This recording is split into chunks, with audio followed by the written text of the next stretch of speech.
Bukan, bukan, bukan. Terlampau gelap tu. Lagi, maju ke depan lagi.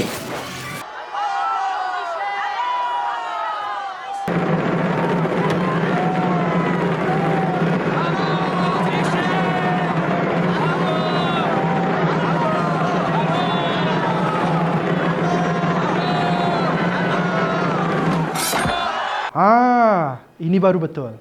Klip video ini memaparkan sebahagian aspek dalam sistem keadilan jenayah.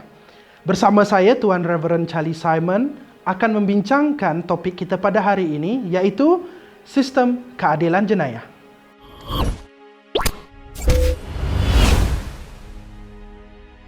Sistem keadilan jenayah merupakan proses penguatkuasaan undang-undang dalam bidang kuasa jenayah dan juga usaha dalam memberi keadilan kepada pelbagai pihak di dalam sistem keadilan jenayah itu sendiri. Sistem keadilan jenayah melibatkan pelbagai perkara seperti merogol, mencuri, kes pukul, tahanan lokap, penyiasatan pihak polis, proses di dalam mahkamah, dan juga menjatuhkan hukuman sehingga seseorang itu dipenjarakan. Sistem keadilan jenayah akan berusaha untuk mencapai keadilan dalam undang-undang jenayah, khususnya kepada mangsa dan kepada pihak yang tidak bersalah. Pada masa yang sama, sistem keadilan jenayah akan berusaha memberi pengadilan kepada persalah-persalah, penjenayah-penjenayah melalui hukuman yang setimpal, khususnya kepada penjenayah yang telah melakukan kesilapan. Penjenayah-penjenayah dan pesalah-pesalah akan disabitkan hukuman melalui sistem keadilan jenayah. Pertama, kita kena faham dahulu sistem keadilan jenayah itu berupa bagaimana. Sistem keadilan jenayah adalah untuk menghukum pesalah-pesalah yang telah melanggar undang-undang jenayah. Undang-undang jenayah ini boleh melibatkan seluruh warga masyarakat negara. Tidak kira daripada yang muda hinggalah kepada warga tua. Semuanya dilingkupi oleh undang-undang jenayah di dalam sistem keadilan jenayah itu.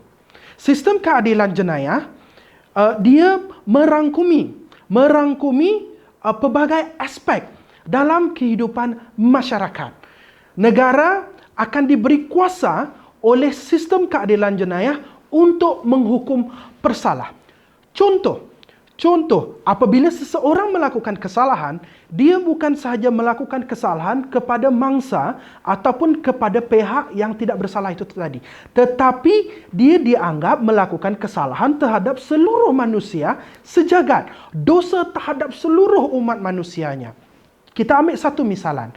Jika seorang merogol seorang wanita, dia melakukan satu kesalahan jenayah, iaitu kesalahan rogol.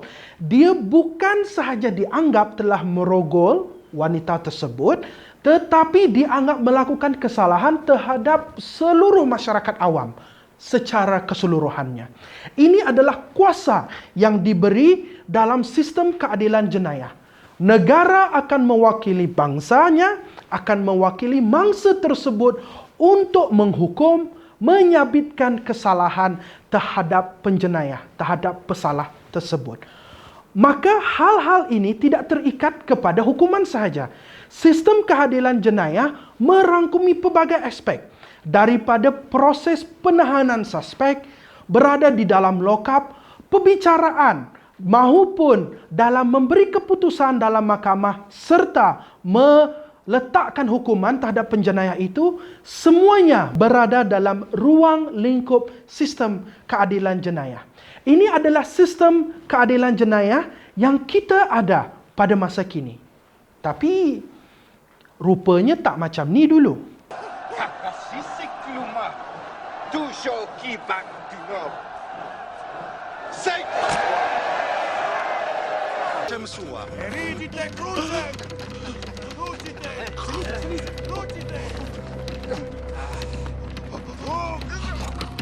Sistem keadilan jenayah muncul sezaman dan seabad dengan peradaban manusia itu sendiri. Sistem keadilan jenayah ini telah lama wujud di samping masyarakat yang sedia ada.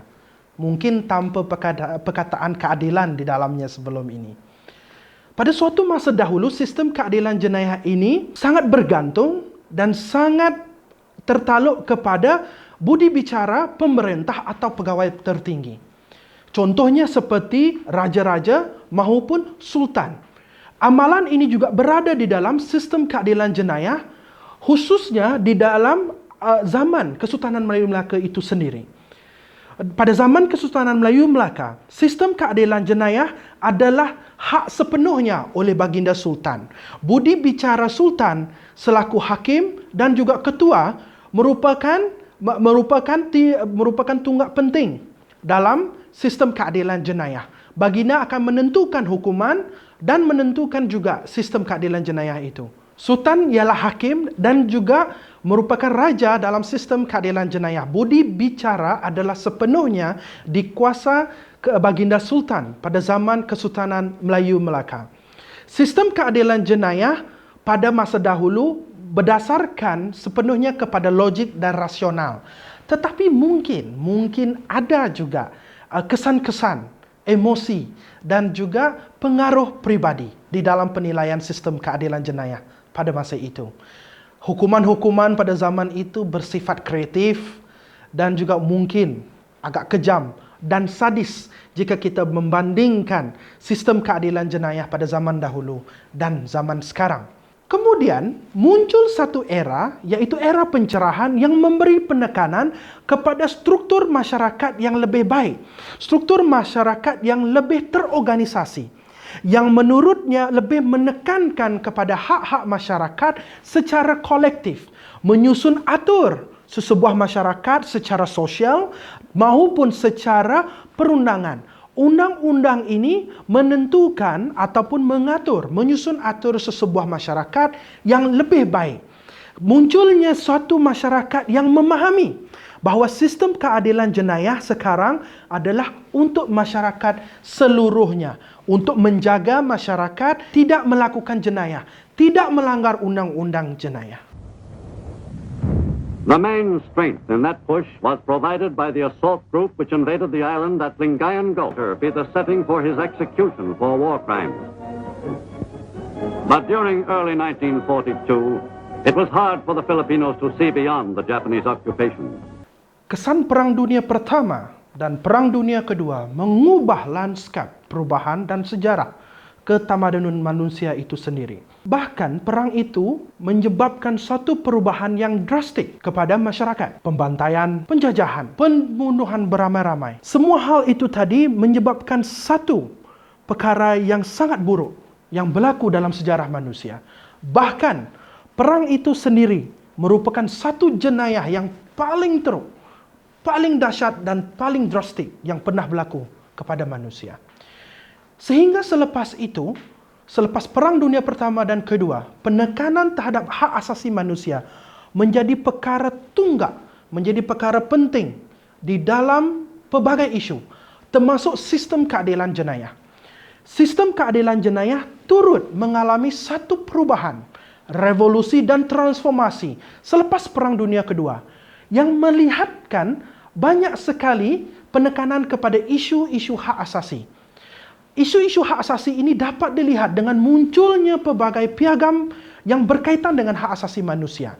Contoh, pengisytiharan hak asasi manusia sejagat, Konvensyen Eropah berkaitan hak asasi manusia dan juga piagam hak asasi Afrika. Semua ini tadi menunjukkan betapa penekanan terhadap hak asasi manusia menjadi perkara yang penting di dalam sistem keadilan jenayah. Sistem keadilan jenayah sekarang bukan sahaja mementingkan suatu proses, tetapi menjamin sesuatu atur cara yang telus dan sahih kepada individu yang terlibat di dalam sistem keadilan jenayah. Sistem keadilan jenayah sekarang ini tidak hanya menghukum, tetapi memastikan suatu proses yang sahih dan juga telus. Proses inilah yang kita panggil sebagai kaedah, iaitu kaedah due process. Persoalannya, adakah sistem keadilan jenayah ini betul-betul sempurna?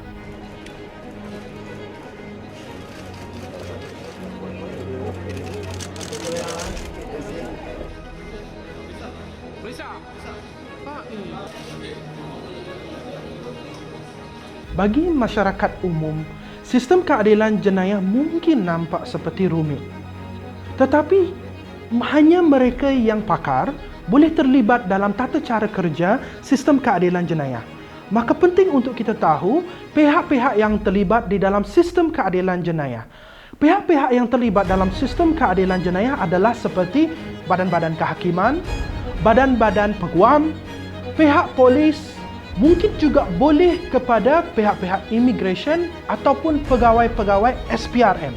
Mereka adalah pihak-pihak yang kita boleh katakan secara langsung terlibat dengan sistem keadilan jenayah. Tetapi ada juga pihak-pihak yang terlibat secara tidak langsung, seperti badan-badan penyiasat, seperti pihak perubatan, pakar-pakar perubatan, pakar-pakar forensik, pakar-pakar ilmiah dan akademik untuk memberi keterangan bahan bukti di dalam mahkamah.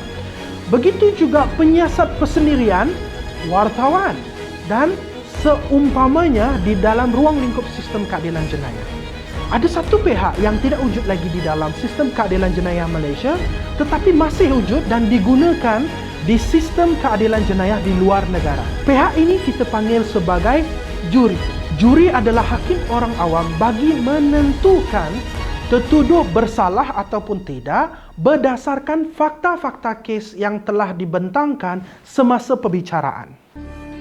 Sewaktu perbicaraan bermula, Mona yang pernah mencuba nasib menjadi penyanyi sekitar lewat 80-an telah menarik minat orang ramai terhadap kes jenayahnya itu. Perwatakannya yang sentiasa tersenyum dan berpakaian cantik sewaktu perbicaraan sentiasa menjadi perhatian umum meskipun ketika itu dia bukanlah suspek utama. Kes Mona Fendi adalah kes perbicaraan yang terakhir melibatkan sistem juri di Malaysia. Kes kontroversi selebriti bomoh ini mengegarkan seluruh negara apabila mangsa yang terlibat bukannya orang yang calang-calang. Ahli Dewan Undangan Negeri Pahang merupakan korban kepada bomoh ini yang terjebak dalam perangkap sihir ilmu hitam. Sistem keadilan jenayah memerlukan pelbagai pihak untuk menjayakan sistem ini kepada masyarakat. Sistem ini harus berubah, harus mampu mengikut rentak dari masa ke masa. Meningkatkan mutu sistem keadilan jenayah itu tidak mudah, tidak senang. Apabila sistem keadilan jenayah harus menanggapi perubahan-perubahan pada zaman modernisasi ini. Contoh seperti teknologi yang semakin berkembang, jenayah yang semakin hebat dan handal, semakin berat. Begitu juga pandangan-pandangan yang pelbagai dalam sistem keadilan jenayah. Suatu hal yang mungkin dianggap jenayah dahulu, mungkin bukan lagi jenayah di zaman kini dan zaman yang baru ini. Jadi ini memerlukan suatu perubahan kepada sistem keadilan jenayah yang mampu juga melengkapi keperluan masyarakat. Sistem keadilan jenayah harus sanggup untuk menerima cabaran ini. Harus menerima cabaran ini demi kemaslahatan masyarakat secara umumnya. Sekian sahaja untuk topik kita pada hari ini. Kita akan bertemu untuk topik-topik seterusnya. Jangan lupa subscribe untuk channel ini. Ingat, ilmu untuk semua, iman untuk selamanya.